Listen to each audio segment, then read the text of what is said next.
जय माता दी, जय मां कामाख्या।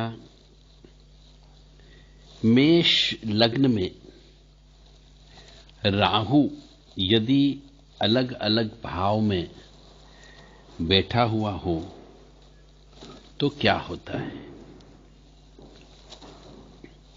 यानी मेष लग्न में राहु की स्थिति। ऐसे तो राहु के बारे में और केतु के बारे में आप सभी जानते हैं, फिर भी राहु केतु एक छाया ग्रह है। इनका कोई शारीरिक अस्तित्व नहीं है,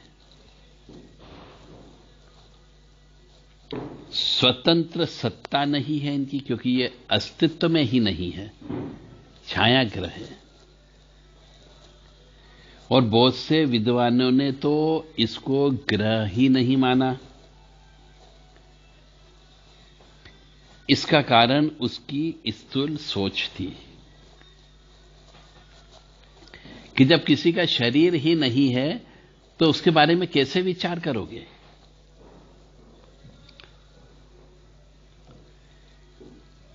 जिस पर मनुष्य के शरीर की छाया का कोई वजन नहीं पड़ता हो, कोई तोल नहीं हो, कोई भार नहीं पड़ता हो, शरीर में हटकर अलग से स्वतंत्र अस्तित्व नहीं हो सकता, परंतु उसकी सत्ता से इनकार भी नहीं किया जा सकता।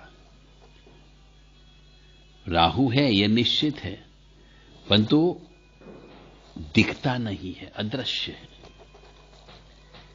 ठीक इसी प्रकार राहु केतु का फलादेश भी अकाट्य है, अक्षुण है।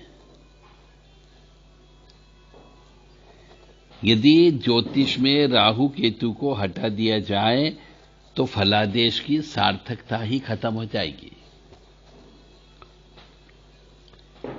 तो पत्रिका देखते समय इस बात का ध्यान रखना पड़ता है कि राहु केतु की क्या गतिविधियां है, वह जीवन में क्या क्या शुभ अशुभ फल देगा। राहु के बारे में कहा जाता है कि राहु एक अंधेरा है। राहु अंधेरा है यानी काला है, और धुआं भी है,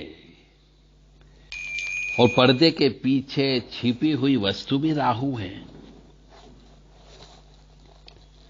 राहु जन्म कुंडली के जिस भाव में बैठता है वहां भ्रम उत्पन्न कर देता है, यह निश्चित है। तो मेष लग्न का राहु जो होता है कि शारीरिक बल उसमें भयंकर भर देता है।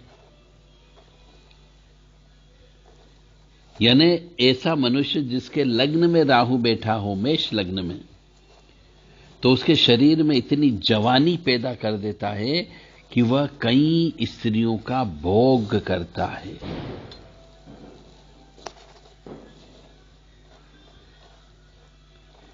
और ऐसा मनुष्य स्त्री से असंतुष्ट रहने से व्यभिचार करता है।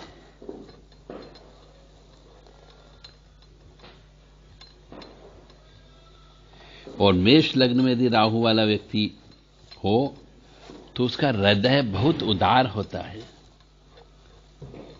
उदार हृदय वाला होता है। कब क्या कर बैठेगा इसका अंदाज कुछ ही को पता नहीं होता है, उदार हृदय होने की वजह से। ये इसकी खास विशेषता है। और यदि मेष लग्न में राहु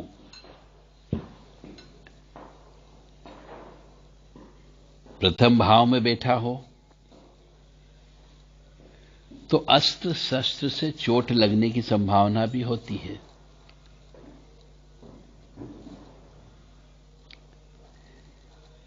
राज दरबार में मान सम्मान भी मिलती है उसको, परंतु वो एक जगह टिक करके नहीं बैठता है। इसी प्रकार से मेष लग्न में राहु यदि दूसरे स्थान पर बैठा हुआ हो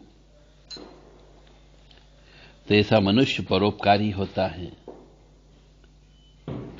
मिट्टी से सोना बना देता है और कभी सोने से मिट्टी बन जाती है उसके जीवन में। मतलब धन बहुत आता है, बहुत जाता है। 2 विवाह की संभावना भी होती है, कठोर वचन बोलने वाला भी होता है, और ऐसे मनुष्य के दांत बहुत जल्दी खराब होते हैं।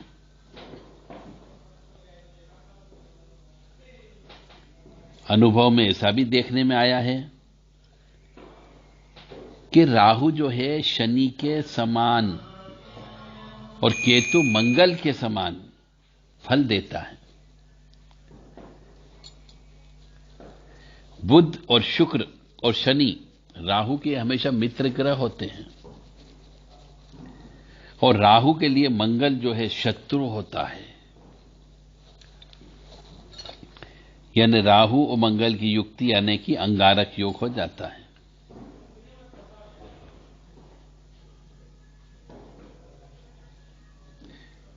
तो राहु धन भाव में हो यानी द्वितीय भाव में हो तो कुबेर के समान दौलत वाला होता है, तो भी वह निर्धन ही होता है। उसे धन की कमी हमेशा सताती रहती है। उसकी वाणी यानी आवाज जिससे बातचीत करता है वो अप्रिय होती है, झूठ भी बहुत बोलता है। इसलिए राहु संघर्षशील होता है। ऐसे मनुष्य को श्री सूक्त का पाठ करना चाहिए, कड़वे वचन नहीं बोलना चाहिए, कनक धारा स्रोत का पाठ करना चाहिए और कनक धारा यंत्र की पूजा करना चाहिए।